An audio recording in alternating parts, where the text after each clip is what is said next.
মেয়েদের কি অদ্ভুত জীবন, তাই না? মেয়েরা যেখানে জন্মগ্রহণ করে, যেখানে ছোট থেকে বড় হয়, সেখানে আর থাকতে পারে না। আসসালামু আলাইকুম এভরিওয়ান, মিমিস লাইফস্টাইল ব্লগে আপনাদের সবাইকে স্বাগতম। আপনারা কেমন আছেন? আমরা তো আল্লাহর রহমতে অনেক অনেক ভালো আছি। ছোট থেকে একটা মেয়ে যেখানে বড় হয়, যেখানে যেই পরিবেশে থাকে, সেই পরিবেশে কিন্তু থাকতে পারে না। মেয়েরা চলে যায় অন্য একটা পরিবেশে, অন্য একটা সমাজে, অন্য একটা জীবনে। একটা মেয়ের জীবন হচ্ছে মানিয়ে নাও, সংসার করো, মেনে নাও সব কিছু, তাহলেই জীবন সুন্দর, তাই না? যাই হোক, অনেক আবেগী কথা বলতে বলতে আমি কিন্তু আমার বান্নার কাজটা শুরু করে দিয়েছি।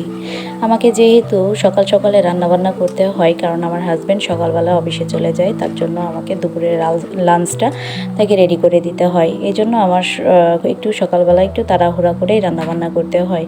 তো আজকে রান্না করছিলাম সরিষা ইলিশ আর লাউ শাক।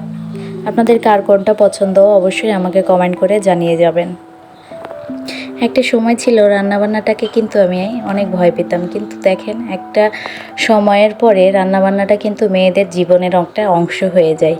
তো যাই হোক, অনেকে অনেকভাবে সরিষা ইলিশ রান্না করে, আমি কিন্তু এইভাবে সরিষা ইলিশ রান্না করি।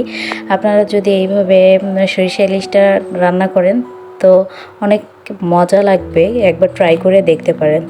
তো আমি এখানে একটু লাউ শাক রান্না করে নিচ্ছিলাম। লাউ শাকের মধ্যে কাঁচামরিচ আর লবণ দিয়ে একটু হালকা করে ভাপ দিয়ে নিচ্ছিলাম, তারপরে আমি বাগার দিয়ে নিয়েছি।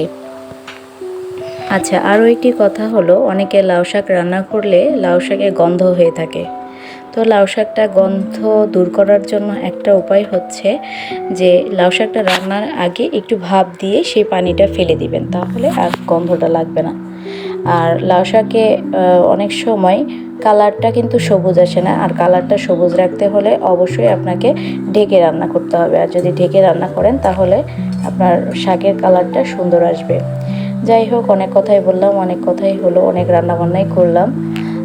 আপনাদের সাথে গল্প করতেও আমার অনেক ভালো লাগে। তাই তো আমার ভিডিও যদি আপনাদের ভালো লেগে থাকে তাহলে অবশ্যই আমার ভিডিওটাতে একটা লাইক আর একটা কমেন্ট এবং আমার চ্যানেলটাকে সাবস্ক্রাইব করে দিবেন। আর যেহেতু আমি আমার এই প্রফেশন বা এই ভিডিও মেক করা এগুলোতে আমি একদমই নতুন, অবশ্যই আমার ভিডিওতে অনেক ভুল ত্রুটি থাকবে। তো আপনারা প্লিজ আমার ভিডিওটাতে ভুল ত্রুটি একটু ক্ষমা দৃষ্টিতে দেখবেন। সব শেষে সবার উদ্দেশ্যে একটা কথাই বলবো, সবাই ভালো থাকবেন, সুস্থ থাকবেন আর নিজের যত্ন নেবেন, তাহলেই জীবনটা দেখবেন সুন্দর হয়ে উঠবে।